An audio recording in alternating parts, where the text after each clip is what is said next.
All right, let's talk about something we all think we understand: time. But what if I told you that our whole concept of a ticking clock, of minutes just slipping away, is only one way of looking at it? We're about to explore a system that treats time not as something you count, but as something you actually feel. And this idea right here, this is the key. This is the foundation of a system called Arreqqana. It's asking us to stop seeing time as this frantic race we have to win, and instead to see it as a place to just be. And believe me, that shift in perspective changes absolutely everything. So let's be clear. The Arreqqana system isn't some tool for micromanaging your day or trying to figure out how fast you can get things done. No. It's more like a compass, designed to help you understand your own position within the day's natural rhythmic flow. I mean, really think about that for a second. Imagine asking, where am I in the day, instead of what time is it?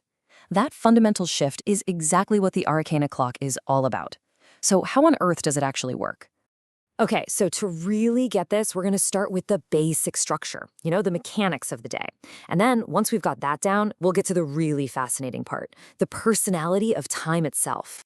So first things first, forget 24 hours. The Arreqqana day is divided into 48 equal parts. And that simple change right there already starts to reframe our relationship with the day, creating these more granular, specific moments for us to experience. Each of these 48 segments is called a Qhiya. But a Qhiya isn't just a number on a clock face. It's a specific moment, a distinct position in the day's journey. It's really the fundamental building block of this entire system. And just to put this in terms we're all used to, one Qhiya is basically the same as 30 minutes. So a standard hour has 2 Qhiyas in it, and the whole 48-point cycle kicks off right at what we call midnight. Simple enough, right? But here's where it gets really, really different. This is a crucial distinction. You know how we say things like it's 9:30 or 9:45? Well, in Arreqqana, you would simply be in Qhiya 19. It's a statement of presence, of being in a moment, not a measurement of what's already gone by.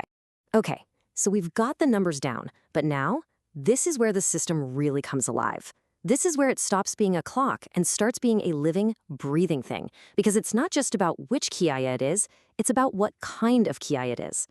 It turns out those 48 Qhiyas are grouped into 8 elemental arcs. Each arc has 6 Qhiyas, and each one represents a different kind of energy or focus. So you have a fire arc for ignition and will, a water arc for emotion, a radiance arc for joy and play.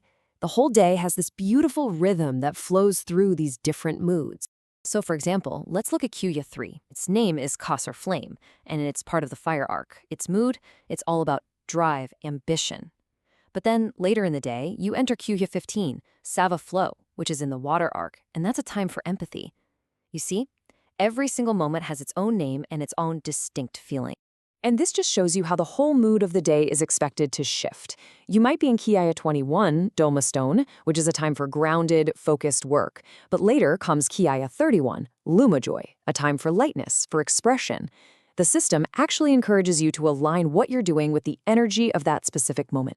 What's really incredible is that this isn't just some abstract idea. It's baked right into the very fabric of the culture, into its language. And how people talk about time, well, that reveals everything about how they experience it. So even the simple act of asking for the time, it has these layers of meaning. Casually, you might just ask the direct equivalent of what time is it? But a more polite, a more aware way to ask is to specifically mention the Qhiya system. And in a formal or ceremonial setting, the question becomes way more profound. Which moment of the Qhiya cycle is this? And of course, the answers are just as revealing. You could just state the number. It's Qhiya 19. Or you could give its name. It's Qhiya 19, Kasarut. But the most culturally rich response actually includes the mood. It's Qhiya 31, a joyful time. It's not just an answer, it's an invitation to share in the feeling of that moment.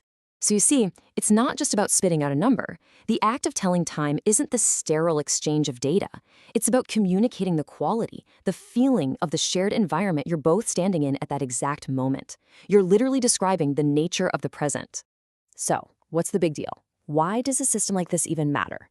Well, it matters because it completely, fundamentally reframes our entire relationship with our day and honestly with our lives. A system like this forces a huge shift in perspective. You go from quantity to quality, from counting minutes to actually experiencing moments. Time stops being this stressful resource you're constantly losing, and it becomes an environment that you inhabit. The goal isn't to manage every second, but to align your actions with the natural energy of the day. And that brings us full circle, right back to that core idea. After seeing the 48 points, the elemental moods, the language it shapes, this statement makes perfect sense now, doesn't it? In this system, time isn't some dictator telling you what to do. It's a living space that you get to participate in. It truly is a mood you stand inside.